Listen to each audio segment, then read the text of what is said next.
One side's higher than the other. That's fine. You guys can manage with some crookedness. Get a piece of paper and put it on that side. Yeah, I think this needs to be lifted up a little bit. Yeah, just get it both on different. Yes. This here.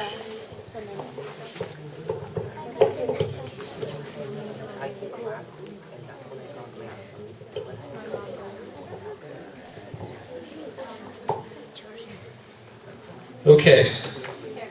And parents, if you're here, sign in your kids at the back. There are sign-in sheets. And there are 3 sign-in sheets. You can sign in your kids at the back so that we know who's kind of coming in. And because, we see that the team members are vanishing in thin air.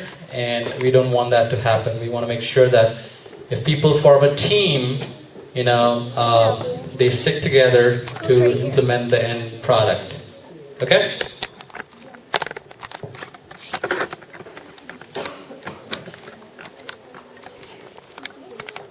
Alright, so I'll get started.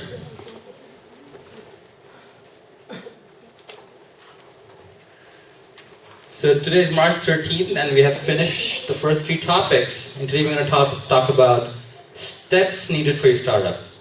Like, literally, how do you incorporate a company? What kind of incorporation will you do? And I'm going to talk about what all of that means.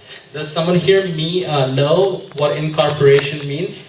How to incorporate a company? Does someone know? Incorporate a company? No? Yeah, here you go. I think it's like when you mix 2 companies. Not exactly. Incorporation is when you create an entity which is separate from you as an individual. Because if you run a company on your own and you don't incorporate it, I'll give you a sort of a bad example. Sad example, I should say. Yes. Does it mean like to keep your company safe from anyone copying it or taking over it? Not exactly. Yes. Incorporation, right? Yeah. It's bring your company to a larger company? Not exactly. So, I know where you guys are going with all the different ideas you guys are talking about. But incorporation actually means creating a separate entity from you as an individual. For example, if you were the only person in the company and you were running it, you might not incorporate it at all. And you might just run, have a website which generates revenue and make all the money, put it in your bank, pay your taxes, and good to go, right? But, so can you sit with your team members if you know who your team members are? Okay, so yes, in a different row if possible. So I'm trying to group team members in one row. Okay, so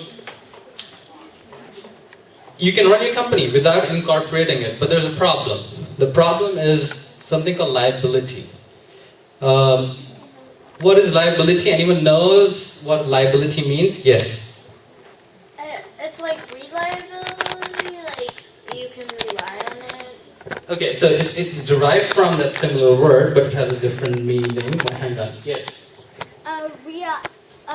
It's like if you can believe in someone, like if you just leave someone alone and make them do something like write taxes or something, you want to rely on them, because if you don't think they'll do it, then that's basically not relying on them. Okay, no, I did not mean to ask reliability. I meant liability. Okay. Means you're responsible for everything that happens. Okay, yes. Sort of that you become responsible, you become liable for anything which happens. So let's say you were running a company and you did not incorporate it, right? And let's say a bad example, a sad example, a sorry example, that something goes horribly wrong. Okay? Don't need to get scared about it. This is just an example. Then you are, as an individual, liable for all the losses and damages. which means any personal property you own, anything which belongs to you, can be taken away to pay for those damages. For example, if your company caused a loss to another company because your products were faulty and not, as you promised, and that led to, thousands and thousands of dollars of loss to the other company can sue you because you're not incorporated, so you don't have a limited liability, what we call it. And your property or your personal wealth might be at stake. So what's the better way of doing it? A better way of doing it is to incorporate. Okay? And limited liability is when we say you yourself as an individual are not liable for all the damages. And I'm going to go into details as to is limited liability the only advantage of incorporating a company, or there are any other advantages? So I'll try to throw this question in the air and say, do you guys know if there's an advantage, any other advantage to incorporating a company? Anyone? No problem. So I'm going to get into the details of that. There are several more advantages, some related to taking the company public. We talked about that last time around, having more shareholders and stakeholders in the company. And I will get into the details of what do these terms mean, okay? So that's sort of what the topic for today is. How do you start the company thing itself? How do you incorporate it? And what does it mean? What kind of incorporation you should choose? And how do you get the team together? How do you start implementing? How do you market? And we're going to do a case study on marketing as to, if you were to market a certain app or a certain business you're thinking of, how do you market it? And then I'll show you a case study from my own experience as to how I have done it in the past, or how am I doing it in the present. Steps needed for a startup, okay? This is the topic for today. And I always like to have one entrepreneur in focus every week to give you an inspiration as to there have been a lot of young entrepreneurs just like yourselves who have started really young and have made tons of money, have done really good work, have changed the lives of people around them for better, and you are on the path to achieving the same kind of results. So this guy is called Cameron Johnson, and he's 30 now, but he started at 9. And what he did at 9 was he had received a computer and a printer as a Christmas gift from his family, and he started a greeting card printing business from his home. He would take orders from his friends and families. He knew a little bit of Photoshop, which is a photo editing software, and he would create a nice greeting card, and he would print them, and he will give it out to his friends and families who placed the orders. Okay, so that's how he started. Really small business, tens of dollars. From tens of dollars to he graduated to hundreds of dollars, to hundreds of dollars, to thousands of dollars. He has created a lot of internet startups starting at 9. He's 30 now, and if you see what he says, I was 15 years old and receiving checks between $300,000 and $400,000 per month. That's the kind of money he was making, right? And the reason I bring him up is because he's saying that internet is creating a level playing field. What that means is, in the past, if you needed to have a lot of capital to start a company, you needed a lot of contacts, contacts in the government, contacts with other business people and whatnot to be able to start a company. But today, with the power of internet and software coding, which does not take a lot of money, you can crank out internet startups at very minimal cost. And that's sort of what we're trying to do here, because we are going to be doing this until June 11th and June 12th. And obviously we won't do manufacturing startups here, because that's sort of not possible in the short term. Of course, you guys are welcome to come up with a manufacturing idea, and beyond this boot camp, you can keep executing on that idea and keep developing and implementing that idea. But something like a software startup, like an internet startup, it's doable in a short time, and especially a prototype. So what we are getting at is trying to build a prototype, and I'll get into what is a prototype and what that means for this boot camp. The other things he says is bootstrapping. Bootstrapping is a pretty popular term in entrepreneurship, and what that means is you do not borrow a lot of money from outside sources like a VC or a bank. What you try to do is you try to leverage whatever resources you have at your disposal, and you try to work around it. And some examples from his life are, he started a company, a small company, made some profit. The profit was big enough for him to be able to start a slightly bigger company. He made more profits. He got more money at his disposal. He started even bigger company. Used that money to start even bigger companies. So he sort of, bootstrapped his way into creating several companies where he did not take a lot of investment from outsiders. If he had taken investment from the outsiders, what would he have to give to those outsiders?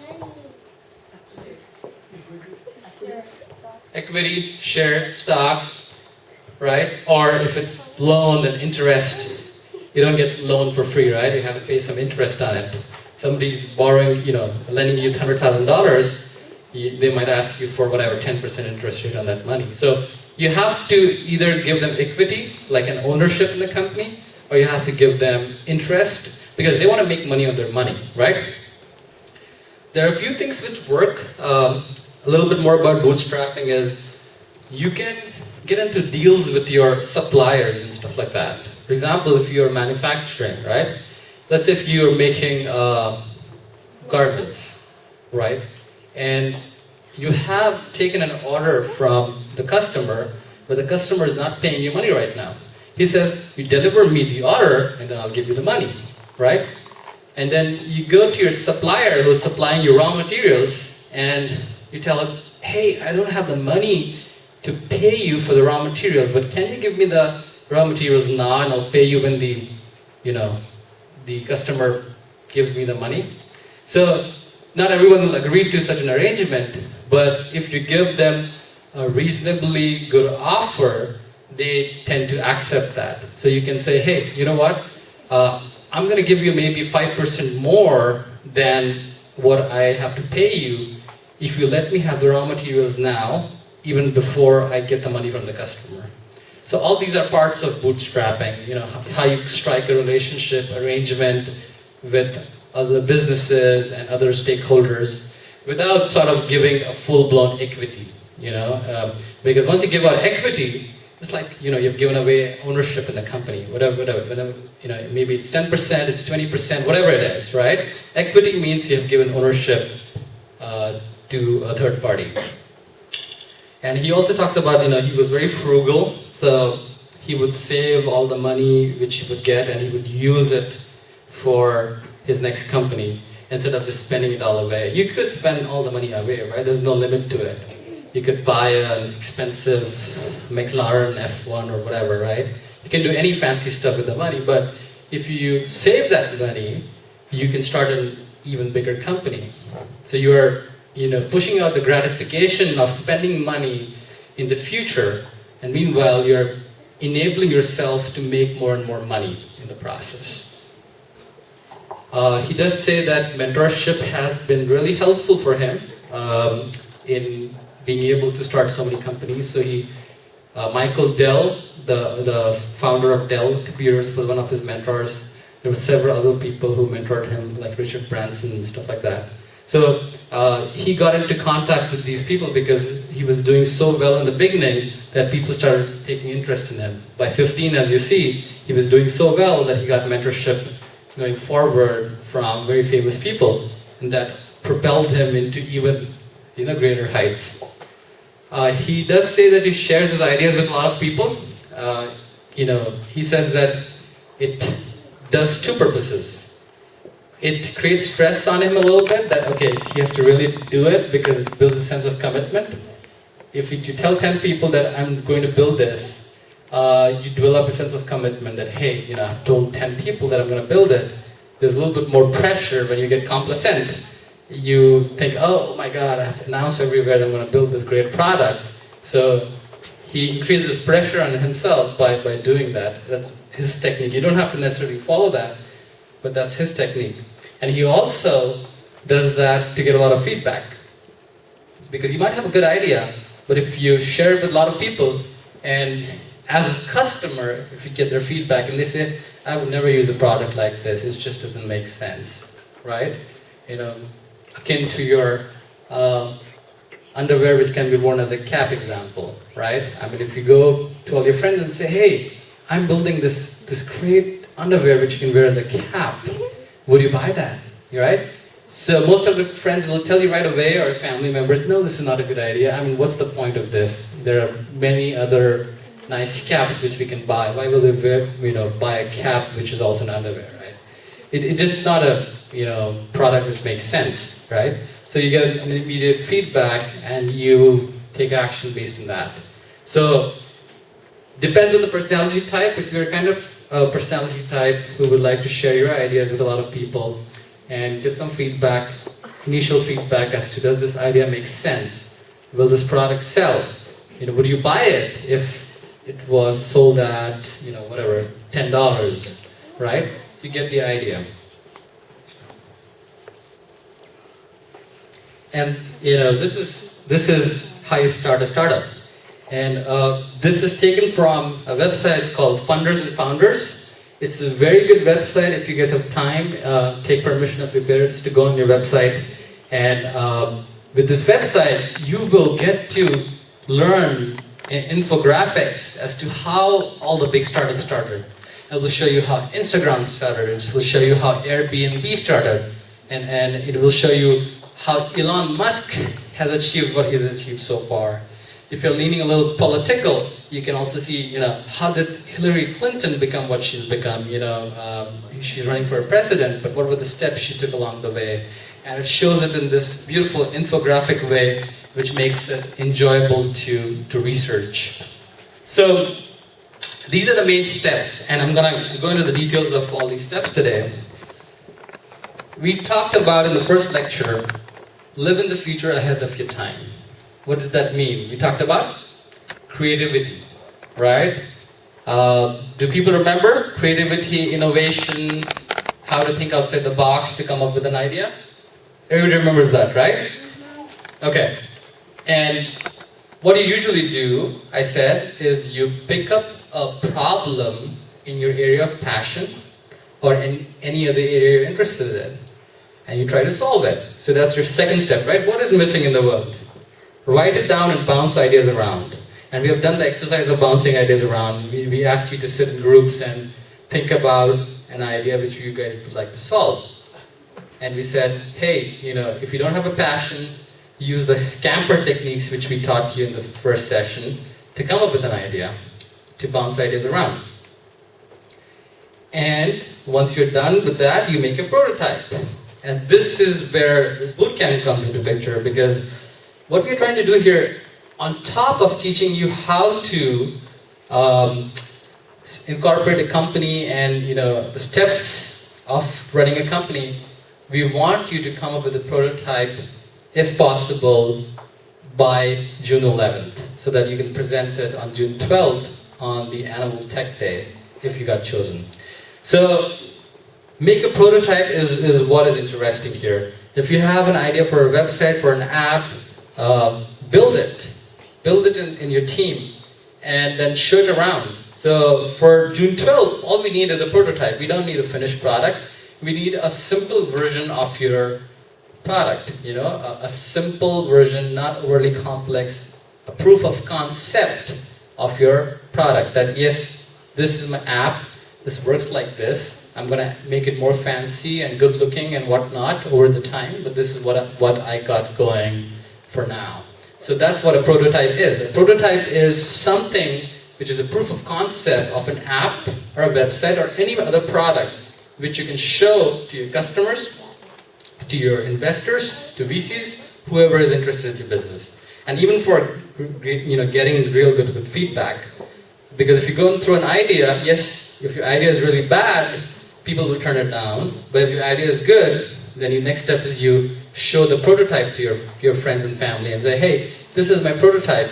Does it look good? What's the feedback you want? This slide says, show the prototype to 100 people. You get approximately feedback from 100 people as to, does this app make sense? Do you like the way the app works? What would you recommend to change? As a user, how do you feel about it? And then it says, iterate on the prototype until it makes sense. So feedback, implement, until it becomes really polished and nice. Find a co-founder if you haven't found yet. If you're working as an individual, you don't have a co-founder. So find a co-founder with whom you would like to found the company. Register your C Corp, split equity. And this, I'm going to get into details in the next couple of slides. So I'm not going to talk more about it right now because I already told you a little bit about incorporation. That's an important step. You split equity, and I'm going to get into what that means too.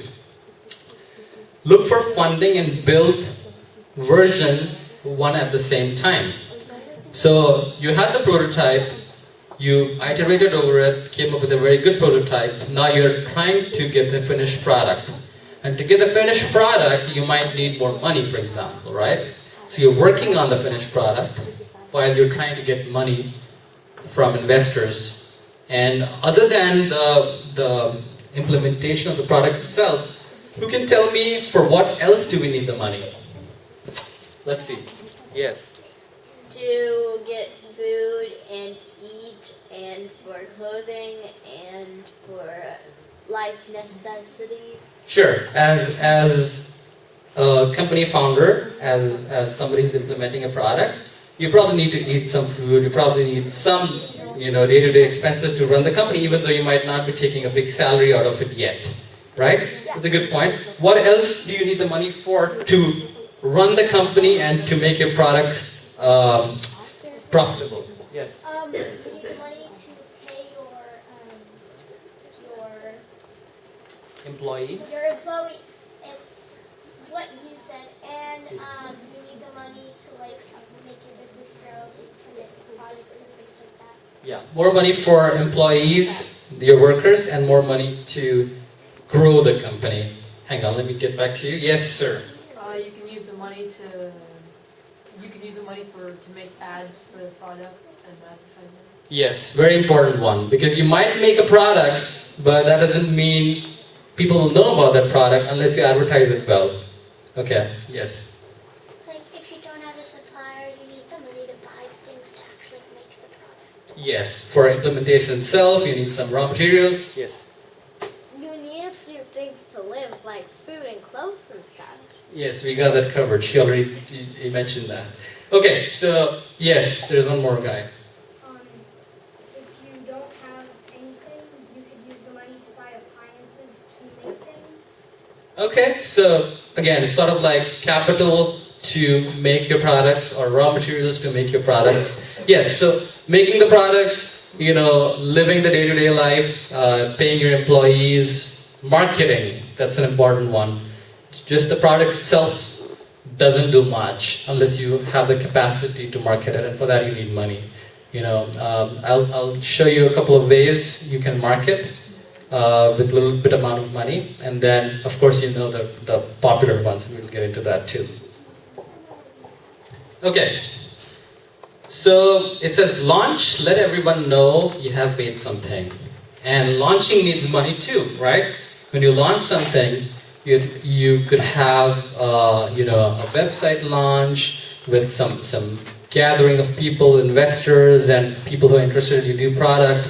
You have to invite them, you have to get together, you have to show your product, and have a presentation and stuff like that. So launching needs money too. So you launch it, and then you follow up with users. Are they coming back? So you have launched it, and now in the example of an app, your app is being used by users, but do they just use it once and never get back? It's possible if they don't like your product so much, or maybe if you do not create a good enough buzz about it, they might not come back.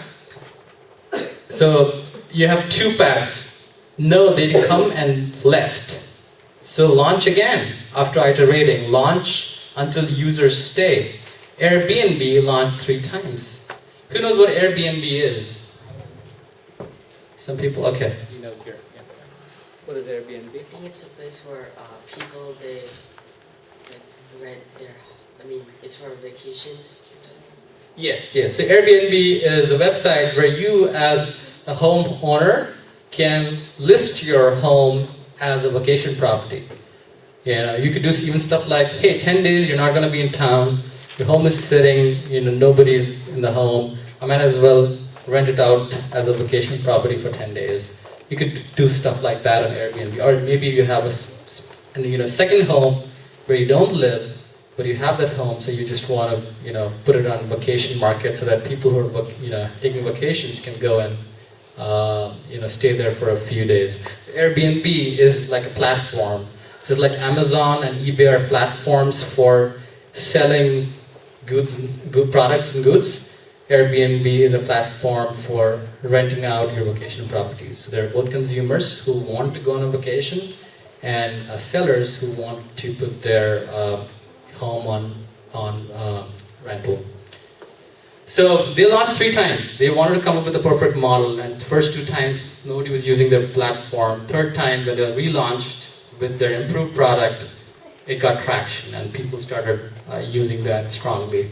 So you might have to relaunch a couple of times if your first launch didn't go through well and did not attract enough traction. And if they were already coming back, for example, for an app, you would like to get to 1,000 users, and then you want to grow 5% every week, which is a hard but proven possible step. And then you keep growing, until you reach, let's say, 25 million users. This is more app for a social media website like Facebook or Instagram or Pinterest, right? There are 7 billion people in this world, and you're targeting, let's say, 25 million of those 7 billion people as your customers. So these are the steps, and now I have to get into the important steps of incorporating, because you guys probably understand all the steps here, because we're going to make a prototype here, so you understand that part and what it takes to make a prototype. In case of an app, you need to have somebody who can write a little bit of code or use existing app building software to be able to create a new app. The other parts, we've talked about mentorship time and again, we've talked about VCs and how do you ask for funding, and that's also part of the bootcamp where you will pitch your idea in front of a VC. We're going to talk about 2 elements here in more detail. One is how do you register your corporation, or how do you incorporate? And the second one is marketing, because that's something which is in your control, and you should know how to do that. All right, incorporating. So I talked about liability in the beginning, right? You want to limit the liability. And there are different kinds of ways in which you can incorporate a company. And I've listed the 3 most important ones: C Corp, S Corp, and LLC. And all 3 of them have the advantage of limited liability. All 3 of them kind of say that liability is not all yours as an individual. The liability becomes the liability of the corporation, which is a separate entity than you. Okay? And you can do it in 2 different ways. If you're starting out a small company and you do not have an intention to go public or whatnot, or for now, for next few years, you're okay and you will not grow really big, you can do it yourself. There are websites like LegalZoom.com. You can actually go on LegalZoom.com and you can fill in what kind of company you want to incorporate, what is your product, how many people, who are the stakeholders, and it will guide you through the process. It's so simple. I've done it myself. I've incorporated a company just using LegalZoom. And the process is simple enough, and if your parents are there to help you, you will be incorporate a company. Yes, you have to remember, when you incorporate, you have to pay some fees to the government. You have to pay a licensing fee, you have to pay some taxes, so you have to choose in which state you want to incorporate. So different states have different regulations. For example, a lot of companies incorporate in a state called Delaware. Can someone tell me what's the advantage of incorporating in Delaware? Does anyone know? Yes. Maybe there are less restrictions and they have to pay less taxes. Okay, so close enough. For starters, Delaware is very business friendly.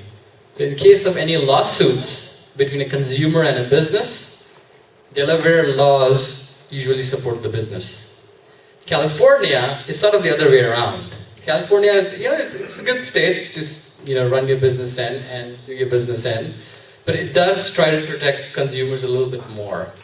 But that doesn't mean that you should not start it in California. You have to analyze that topic yourself as to whether I want to pay taxes in California or pay taxes in Delaware. If you want, California to get more revenue from your company, you would want to pay taxes in California. And so you have to take into account a few of these considerations and come up with a plan as to where you would like to incorporate.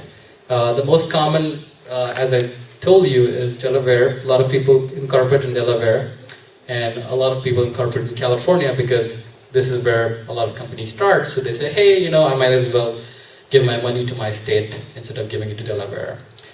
And by the way, even if you incorporate in Delaware, that doesn't mean that you don't pay any taxes in California. You still pay taxes in California, but a little bit lesser than what you would have paid if you had incorporated in California. And your legal issues and whatnot will be decided based on the state you incorporated in. So if you incorporated in Delaware, all the laws of Delaware will come into picture when there is a lawsuit or any kind of a legal dispute. Okay? So that's one part of it.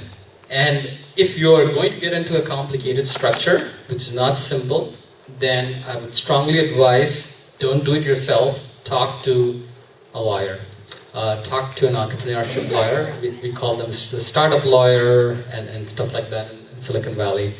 Talk to them to help you come up with a nice structure which might be beneficial to you in the long run as a founder of the company. Okay? So these are the two options, and these are the three different structures I said. C Corp is what you would want if you wanted to take your company public eventually. So look at the figure on the right. It says business corporations, limited liability company, right? If you were a single person who was running the company, you could actually incorporate it as LLC, and you could say, I'm a sole proprietor. Or if there were two people, you could still incorporate it as LLC and say, hey, we have a partnership, 2 people, 3 people, 5 people, whatever number of people. But if you look at business corporation, C Corp, and there's another one called S Corp, right? You would do that if you have a few of the other criteria. For example, on the left you will see under C Corp, not many limitations. C Corp says not many limitations. What it means is you can have as many shareholders as possible. And that's what happens when you take your company public. Essentially, public owns shares in the company. Public owns stocks, and there could be millions of people who probably own Facebook stocks or Google stocks, right? So you don't have any limitation on the number of shareholders. Versus if you see the S Corp, it limits it to only 100 shareholders. So if you want to make your company big, you would not want to go with an S Corp. The other limitation in S Corp is it doesn't allow any US citizens to be a shareholder. So S Corp has a lot of limitations, but S Corp has an advantage. And what's the advantage? Pass-through taxation. So this is getting a little complex for your expertise, but I want to just make this point so that you sort of get an idea as to why taxes are so important when you're thinking of a company. Because if you incorporate it as a C Corp, you will be paying taxes twice. And how? You pay taxes as a company, so whatever profits you made, you pay taxes on that. And when you give that profit to your shareholders as dividends, your shareholders pay taxes again on the dividends. So it's double taxation, right? So you're paying, the company eventually is paying dual taxes, but the advantage is you can do anything with this corporation. You know, you can have millions of shareholders. You don't have any limitations as, you know, you have to have US citizens or whatnot. It's a very, you know, free sort of entity. So that's why lots of people do C Corp who plan to take their company public, who plan to make their company big in future. S Corp, I've noticed that a lot of nonprofits do S Corp. Nonprofits do not expect the company to have a gazillion numbers of shareholders. So they think, hey, you know what, I will have less than 100 shareholders, and I'm a nonprofit within the USA, so I'll just focus on USA stakeholders. And I will have pass-through taxes. Pass-through taxes means that only shareholders are taxed. So you do not pay any taxes as a corporation, you know. Whatever trickles down as dividends to the shareholders, they pay the taxes. And the final one, the LLC, as I said, it could be a sole proprietorship or partnership. And it does, again, a pass-through taxation. So I have owned one LLC, and in LLC what I did was I would file my business taxes on my personal income tax return, and then I would also file a partnership tax. So I'm only getting taxed once, but since my LLC was a partnership, as you say, LLC, 2 or more members partnership on the right, I had to pay taxes once, but I also had to file what we call the partnership schedule. So these are the sort of details. The accountants, if you're getting big, you should have a good accountant who will take care of these things for you, who will manage the taxes for you. But if you're small, you can do this with the help of your parents. They'll help you, how to do these things. Maybe your parents already have an accountant, and you can go back to your parents' accountant and say, hey, how does it work? Or your parents would ask the accountant, how does it work?